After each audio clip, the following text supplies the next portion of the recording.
Rail লাইনের ছন্দে, জানালার বাইরে সবুজ প্রকৃতি আর ভ্রমণের গল্প নিয়ে আমি নিলয়। আপনাদের স্বাগতম আমার ট্রাভেল ব্লগে।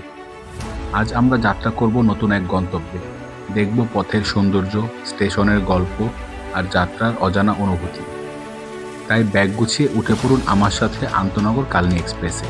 ট্রেন তার যাত্রা শুরু করলো বলে চলুন ঢাকা থেকে সিলেট 294 কিলোমিটার পথ পাড়ি দেই একসাথে।